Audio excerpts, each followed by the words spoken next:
Assalamu alaikum wa rahmatullahi wa barakatuh, my beautiful women of Qur'an. Now, welcome to another video.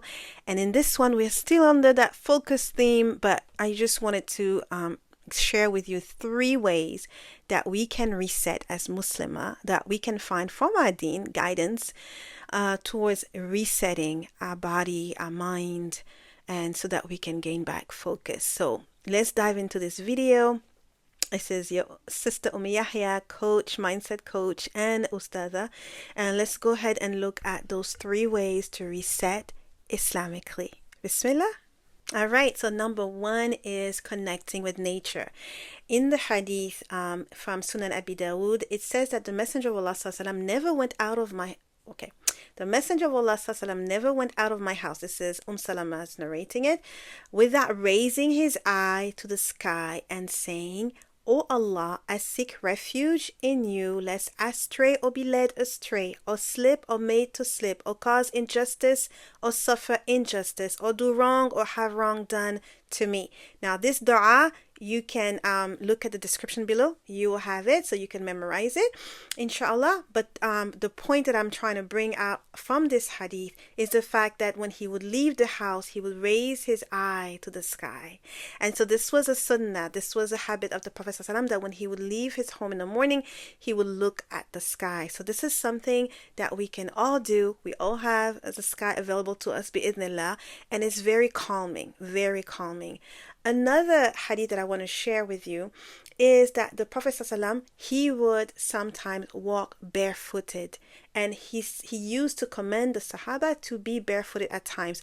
Now this is really more so for humility according to the hadith, but we can also we know that being connected with the ground, like when our skin is connected with the ground, it's very grounding and healing. And you even have grounding mats and grounding sheets.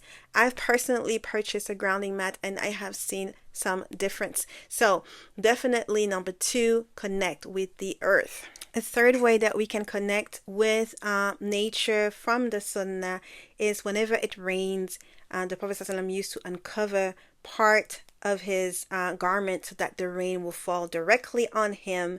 And subhanallah, very beautiful. And I love his answer when they asked the Prophet ﷺ, they said, we asked him, Apostle of Allah, why did you do this? He replied, because it has recently been with its Lord, meaning the rain. So this is a mercy from its Lord, and he wanted to really be like he wanted his skin to be in contact with that mercy. SubhanAllah. This is in Sahih Sunan Abu Dawood.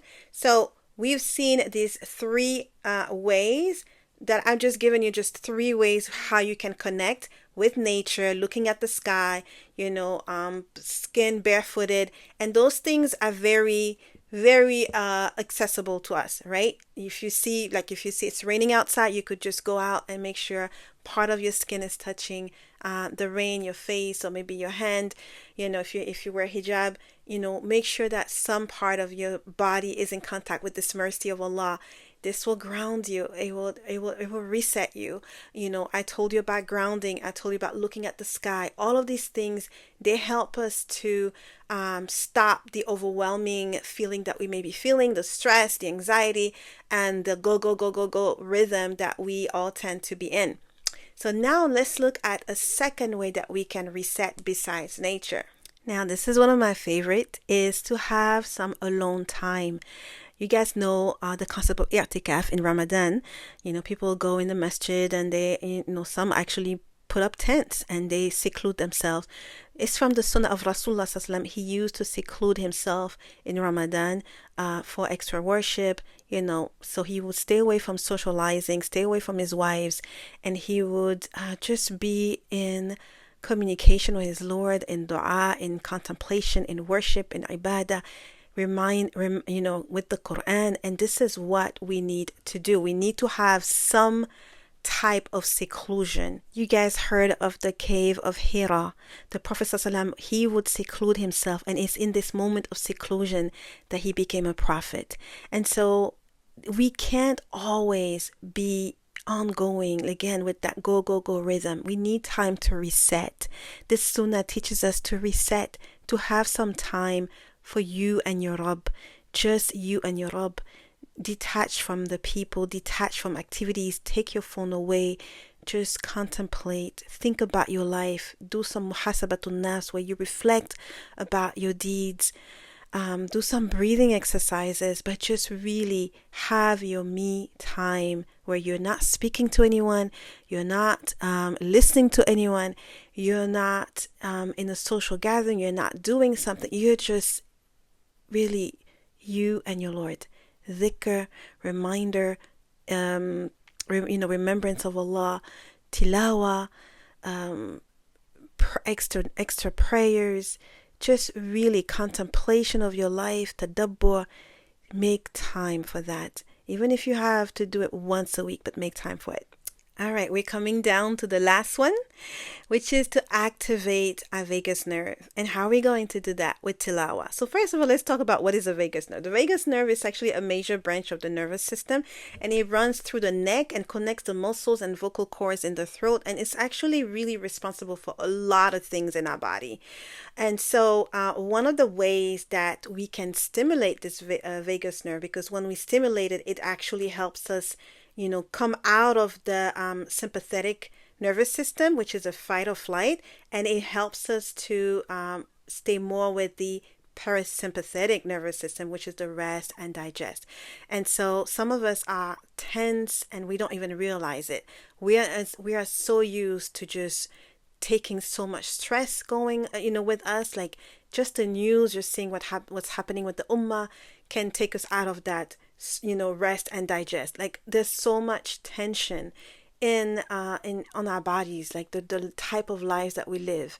It doesn't really make space for rest, for reset. And so when we stimulate the vagus nerve, we're able to bring this anxiety and this stress that may be at a low level that we may not notice, but that is impacting our health negatively.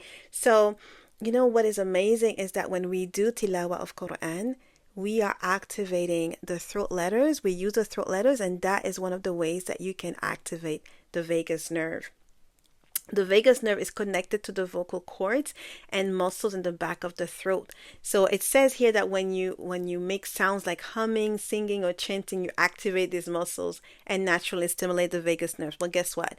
The hamza, the ha, the ha, the kha, the ain, the ghain, all of these letters, they are letters of the throat. And so whenever we recite Qur'an, we do pronounce these letters and we activate our vagus nerve. So the third way Islamically that we can reset ourselves regularly is to engage in tilawa, not reading with your eyes. You have to recite a little bit loud so that you are actually using these vocal cords, and you will find that it's going to really, really bring down any type of stress or anxiety. It will bring calm to you, because Allah says it, with the remembrance of Allah does heart find tranquility.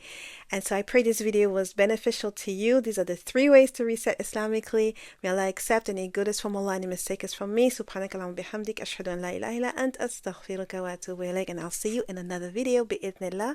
Assalamu alaikum wa rahmatullahi wa barakatuh.